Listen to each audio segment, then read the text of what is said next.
A local news anchor gets fired from her job for appearing in a movie, but why? Also, Apple's new iPhone seen in the wild. Is it worth the upgrade for you? And let's all go to the lobby. Let's all go to the lobby. Renting out a private movie theater for the right price. Which chain is now giving you the option to do so?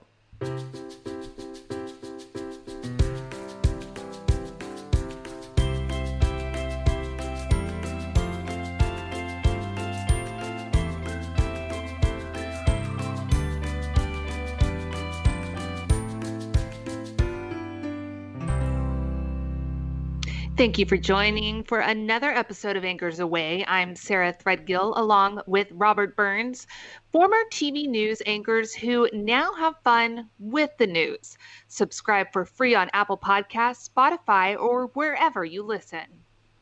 Hey, Sarah, how are you? Week 2. Hi, Robert. How are you doing? I'm good. You started out, you're like, hi, Robert. I was like, oh, hello. Where was this person during the intro? Hello there. There we go. How is life with the kids? It's been 7 full days. Actually, not, because I think we had a weird scheduling schedule and published the last episode on Friday. This one, now we're getting back on track here. So in a short week, it's like a Thursday night game for you. How's your week been? Yeah, it's been a great week. Went and visited my parents, and that's kind of the perk of not having moved out of state yet, is that, we're still able to see grandparents, and so that's been a lot of fun. But just it's the Corona same old, where every day starts to just be the same thing over and over and over. I did notice that on your newly created Instagram page, that you posted a picture of the Texas mask that you said you lost, and I, dumb enough, didn't read. And so I was like, oh, look, she found the mask. This is a fantastic story. And then you replied, and it was more so of a wah-wah. Wah-wah. It's still lost, and who knows if I'll ever find it again. But yes, I do have a new Instagram page, so go check it out. It's Sarah Threadgill News. Yeah, it's you are a little bit more active than I have been in your first week of Instagram existence, but it's been fun watching all the posts that you have on there, the stories. So check her out there. Check her out on Facebook as well. And so she's been kind of embracing the podcast life. I've noticed you're kind of liking this. I do. I don't know if maybe what I'm liking is not having to glam myself up to go on air. I have a t-shirt on right now that says Homegirl with the state of Texas on it. And, my hair has probably not been brushed today. So there you go. I like that part of it. I think a lot of people don't realize that when you say getting all glammed up, it's not as glamorous as people probably think. It's not like we ever had people doing our hair or doing our makeup more than once throughout a couple of years period. It's not like that. You do your own 15 minutes before you go on air, and however it lands, that's how you see it. Exactly. And, that was always one of the main questions that I would get asked from people about the job. It wasn't necessarily about the reporting aspect of it. It was, do you do your own makeup? Yes. And a lot of times, you're literally sitting in the passenger seat of a stinky old life truck, trying to reapply and slap on whatever you can before you have to jump up there. And, reporting in Texas, I'm sure you remember a few years ago, I mean, you're just sweating most of the time anyway. So just trying to dab and get ready and it's not quite as glamorous as everybody thinks. No, Texas and Florida summers when you're on TV are probably the worst because you have to wear pants and you have to try and keep your hair a certain way and dealing with all that. And it is not as fun as people. We sit in the air conditioning with that one side air conditioner vent on you the entire time until you have to go. And so it's like 30 seconds before you have to go out. And until you have to do it. Exactly. And that's when you get out of the car, you say your 2 minutes, and then you get the hell out of there. That's right.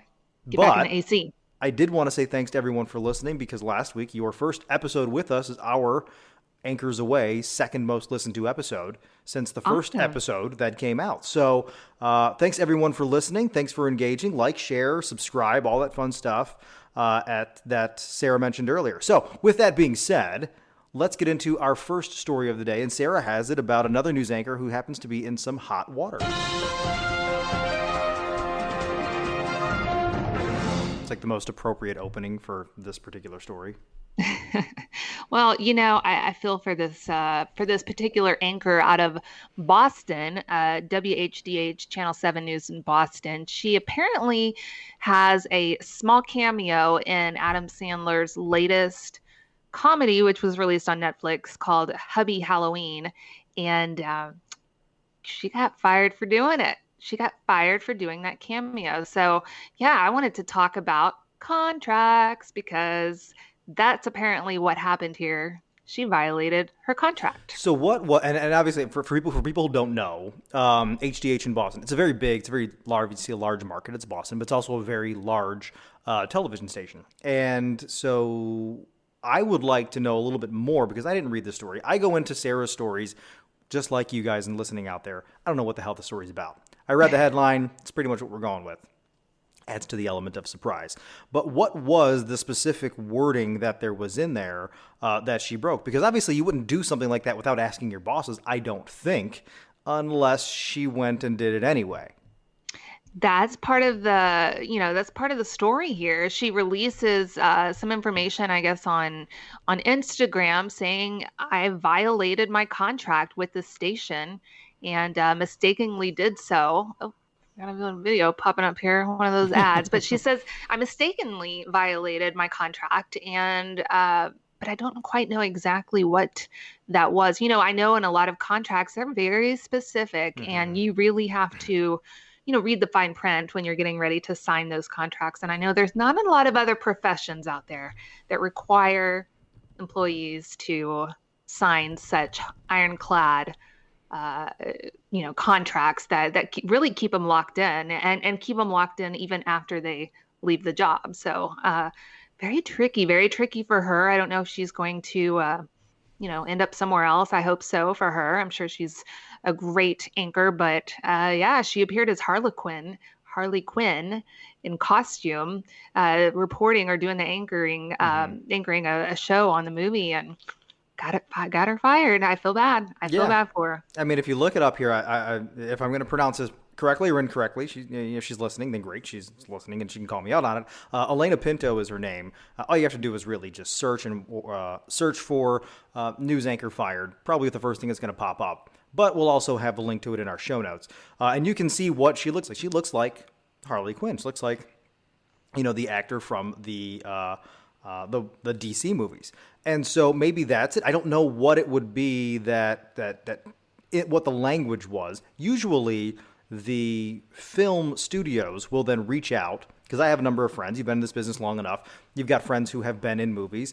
And usually they'll reach out and they will say, hey, news station, we're looking to do this. This is the person that we may want to be interested in looking at having play this particular role. And they go with it. I remember there was a movie, I forget what the movie was. I want to say it was, I can tell you what the movie was. It was that Rampage movie that came out with The Rock a couple of years ago. And obviously it's based over in Southern California. And what they did is they actually used my old TV station, Fox 5, the station I worked for over there. And I saw Jason Sloss and Marie Arcega on the movie. I didn't even know they were in there, but I went to the theater, I watched it, I was like, oh shit. Look at that. I know these guys because I worked with them and I worked at that station. And they'll sit there and they'll run through. But everybody's usually in on the loop. On board. Yeah, they know about it. So I don't know where the station kind of slipped or where the anchor slipped. But you're right. As you mentioned, some of those contracts are in larger markets. They hold you to them. In smaller markets, sometimes they care, sometimes they don't. Yes, yeah. And that's the thing. It just kind of depends if they care or not. And apparently, whatever the situation was here, they cared enough to, I guess, terminate her. But I'm sure, like I said, she'll land on her feet again. To be up in Boston, you have to be pretty good at your job anyway. So I'm sure she's going to do more with herself. But yeah, those contracts, man, that's tricky. And it's tricky for people in TV. Like I said, not a lot of other professions out there have such issues with contracts. Have you ever had an issue with a contract? I have not. Fortunately, I have not. I have broken some contracts just by leaving early, by saying I have another job or by leaving because I left the industry. I've done that, but it wasn't out of spite. It was, hey, I got a new job. This is going to happen. I'm going to take this job. They're for some markets and those particular ones, they weren't going to go through the process of suing me for a couple of months of leaving early. It's fine. Nobody cared. Go about your way. And that's kind of how it happened. I will say that I had a chance to be in a movie, and I was going to be an extra in the movie Secretariat. Wow. And it had John Malkovich in it. I remember this very, very vividly. It had John Malkovich in it, and they were filming in Lafayette, Louisiana. That's where they were filming the horse races. That's where they had all the big horses. And obviously, it's a very small market, so that was the talk of the town. And so my news director came to me and said, hey, go sign up as an extra and then sneak a story in on what it's like to be an extra. The dumbest idea because I can't get any video of it when you work in a visual medium. But I went, I signed up for an extra. I spent the majority of the day there. I remember I sat down for lunch and John Malkovich sat down with his lunch tray at the table right across from me. And I was very upset at myself. I didn't man up and go across the table and talk to him. But that was something, again, everybody was, if I were to be cast as an extra, that was something everyone was in on the gig. And everyone, at least on my end, would have known and my butt would have been covered. I would not have gone and done that and taken a day off of work, showed up, and somebody sees me in the movie, and then next thing you know, I could have gotten fired. So I would probably say always check with your bosses first to Definitely. make sure that's something. Have you ever had yourself in a situation like that where you either could have been in a TV show or a movie or had that opportunity to branch that out? Unfortunately, not for myself, but being in the Austin market, Austin's become a hub for Hollywood to do movies down here, and so I do know that some of the anchors and reporters in this market have, in fact, been on some movies, and in fact, one was a Matthew McConaughey movie. It was kind of an odd movie decision for him a couple years ago, but ended up being a really good movie. But she played the anchor, and she's a local anchor still here. So you just never know. I just, like you said, check with your bosses, check the contract, and as my attorney husband would always say, get it in writing. Always, always. And I think really it goes for anybody's job, anybody's position. If you ever have something you think may or may not get you in trouble, just still ask. If they worst thing they do is say no. And then, okay, at least you know the answer, but you're not going to be kicked out on your butt a couple of weeks later. So, interesting costume. It is an Adam Sandler movie. I don't know how excited I would be to be in one of those now. Just You think he knowing, lost his touch?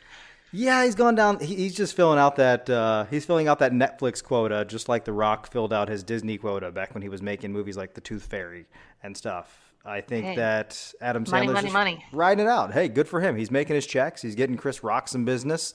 Um, and they're all just kind of hanging out and having fun. All right, we do want to thank our sponsor for the show, Anchor. It's the easiest way for us to bring you the podcast. They give us everything we need. It's all in one place. And most importantly, it's all free. Everything on our iPhones, on our iPads, on our computers, all the creation tools to edit, it's all included, and they distribute the show for us. Send it to Spotify, send it to Apple, send it to Google. So you can start your own podcast, get in on the game, download the Anchor app, or go to anchor.fm to get started. Let's move on to story number 2. So here's the thing that a lot of people I don't think understand. I have a complex.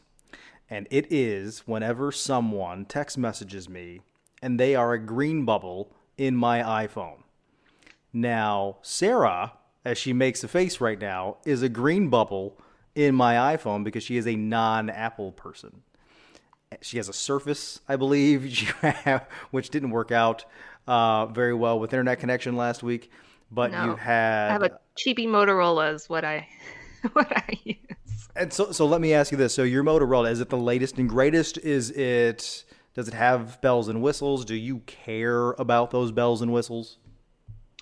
No, I should. But one of the main reasons I don't is because I have a 4-year-old and a 6-year-old who are constantly on my phone playing games and YouTube, and this thing gets dropped all the time. So we actually use Google Fi. And when you I've heard about use that. Google Fi as a service, Hmm.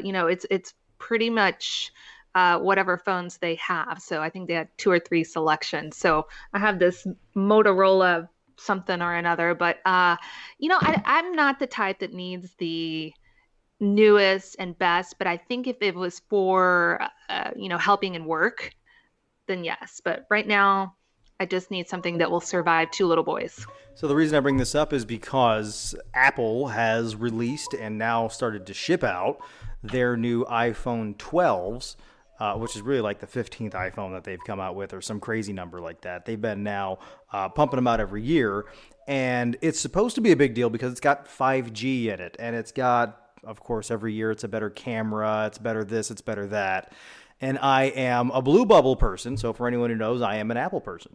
So I say I'm not going to upgrade every year, and what do I do every year that comes around in September, October? I end up upgrading. And for me, it's never really the cost of the phone. The cost of the phone isn't what gets you. How they get you is by the cost of like your cases and the chargers, the little things they change every year. And so for me, I'm looking at it, I'm like, do I need all of this? Before I made the purchase, even though I knew I was going to do it, I had to justify it in my head. Do I need all of this stuff? I don't think that you're a person who would say that you need all of this stuff. You're one of those, if it works, great. Put it in the bulkiest case I can find. Throw some, what is it, farm something? I don't know. I don't have kids. What do they play? Tamagotchi still? Is that a thing? I think you're a little off on that. YouTube is hot for the young YouTube kids is the right hot now. thing. Yeah, yeah. So you don't really care. But for people out there like me, like, do I need it? And I don't think I need the stuff. I don't think I have the phone from last year. It's perfectly fine. It does everything. And I think a lot of people are in the same boat because I see so many headlines, and it's almost like every news outlet and everybody with a website or a blog knows if you put the word Apple in your headline, someone's going to click on it right around this time of year. And so you've probably, if you're listening to this show, you've probably seen all of those. And I am here to tell you, I'm going to break it down right now. I've done my research on this. And Sarah's staying quiet because she really doesn't care. And she doesn't have any of these phones. I'll let you have your Apple moment. But I will tell you right now if you need this. If you have an iPhone 11, no, you don't. If you have anything before that, yes, you do. Simplest answer, I could break it down for you. 5G, I think, obviously, I don't think Sarah has it in Google Fi just now, but it's going to be like LTE is. In the beginning, remember 4G? Everybody was a hot thing. Oh, I have 4G. I remember we were talking about I have 4Gs. Oh, I only have 3Gs. And then I didn't have any Gs before that. And I think the 5 is going to push everybody in a completely different direction where, your cars start talking to your phones and they start letting you know, hey, I have an oil change. I have this, I have that. Those are the type of things that you're going to be paying for later on down the road. So I don't think you need it right now. This is just my little rant. And if you have anything before 11, yes. Anything after, no. Do you want to move on now, Sarah? Hey, all I'm going to say is I think Apple is like the Tesla of phones because they really set the bar high and they challenge all the other companies to lift up and to do more and to have better products. So I'm a fan of Apple in that sense because when it trickles down to people like me who do the bare minimum, I still get a good product out of it because they're still trying to compete with Apple. So bravo Apple on that, but I don't see myself switching anytime soon. You get No. everything set up through one system. It You're would hooked. just, Yeah. I couldn't do it. No, for people to switch over from Google, like if you use Google everything and had to switch over, it's more mentally exhausting, I think, to have to try and figure all that and learn something new, even though we're not that old and set in our ways. But it's Yeah, still, it's another chore, and we have 900 other things to do. You've got your husband's crusty yogurt to clean up, that's right. and I'm sitting here with the dog vacuuming fur off of everything, and that's gonna Yes. be part of my rant later on too. Um, But I'm going to lighten the mood now as we move on to a lighter segment here. I just want to talk about this one thing because we have like a week left before it happens. There's really no Halloween. No. No, there's not. I was on my way to Target, and I drove past what used to be a Walgreens. I think you know where I'm going with this. And when the Walgreens closes every year, it turns into the pop-up Halloween shop. Yes. It's not the pop-up Halloween shop anymore. And so we were driving, and I was driving my mom to Target, and she said, they're losing out on a lot of money right now. Halloween is because nobody's buying costumes. Nobody's doing. Are you guys doing anything for Halloween? Are you planning to? That's the tricky part. So in the neighborhood, I don't know. I don't know if kids are going trick or treating. I don't know. Do you leave a big bucket of candy at the end of the driveway and then leave a sign, take one? Do you sit in a lawn chair in the driveway and just launch it at people? And I don't know. I don't think people are going to be really coming up to the doors, ringing the doorbell, and then, standing there while someone drops in candy. I don't think that part's going to happen. But I have two little ninjas that are really looking forward to it. And so, I don't know. Maybe we'll make the rounds to a few houses nearby, but obviously the safe way, I guess. It's a hot topic with parents because we don't know what to do. I'm actually surprised by the stat I just found here. It's from a study from a professor at Ball State. And he is saying that in a recently released annual survey by the National Retail Federation, 148 million adults plan to participate in Halloween-related activities this year, which is down from 172 million the previous years. I would have figured that number would have been way further down than just, a couple dozen million. I would have figured it would have dropped to, almost, in this with less than 100 million, I would say. But 148 from 172, yes, it's a drop, but it's not as big a drop of people saying I'm not doing anything this year as I thought it would be. Yeah, I just hope people remember, be safe. We don't want to see a spike just because the holidays are going to be tricky coming around when you've got Halloween, you've got Thanksgiving, and then Christmas and New Year's coming up. And we've all been so separated for so long. We want to be together. We want to be with our friends and our family and celebrating. And it's going to be tricky. I hope people remember, just be as careful as you can. But we also have to live a little. And I think our kids need it. I think our kids need that fun and excitement and that mystery of Halloween. And so I'm surprised that number is not lower either. We usually end up going to an all adult, parents Halloween party. And that's not planned this year. And I don't think, haven't even gotten an invitation for one. So I don't think people are doing that. No, and I'm surprised no one else has seen this next headline to think of, hey, this is something that we could do for the neighborhood, for our friends, for our family. Rent out a movie theater. Why the hell not? It's something you can do now. I don't think I could have ever thought that you were going to be able to rent out an entire movie theater. But AMC Movie Theater is now saying, come on in, we'll rent you out a whole screen to watch pretty much whatever the heck you want. And I am all for this. Let's all go to the lobby. Let's all go to the lobby. Let's all go to the lobby to get ourselves a treat. The treat's obviously what? going to cost. I'm all for this $99 starting price to rent out the entire auditorium. That's a steal right there. The thing is it's going to depend on the movie that you want to watch. Now, what they'll do is they will privately screen out any movie you want, depending on how recent the film is, will depend on how much you pay. Older films start at, like you mentioned, $100. Newer films go anywhere between $150 and $350 to rent out the screen. You don't get the whole AMC theater. You get that one screening theater. So depending on how many people you have, if you charge a bit of a cover charge, you can make your money back. But going to the lobby and getting some treats, that's going to cost extra. They're obviously they're trying to make some more money. So if you want to bring in your outside food, all for it. They'll charge you $250.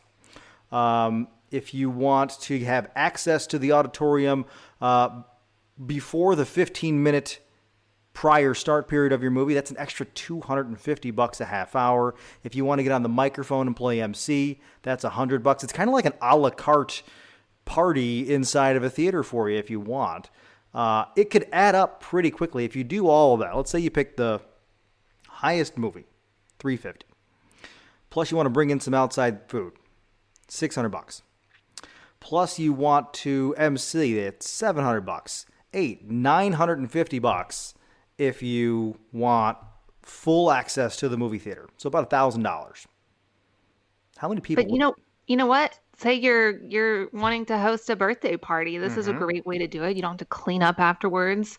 You're gonna spend $500, $600, $700, between cake and Bounce things house. for the kids. Not me, but some people do for birthday parties. So I think this is a great alternative. And good job, AMC. They've got they've been taking a punch with all of this. So if we want to continue to be able to go see movies in theater when all of this is over, then I think this is a great way to support our movie theaters and get out there and go see some movies. Are they open over by you? Here in New York, they're not open yet, so I still cannot go to the movie theater, and that was my thing. I had like the unlimited pass. You can go 3 times a week and see whatever the hell you want.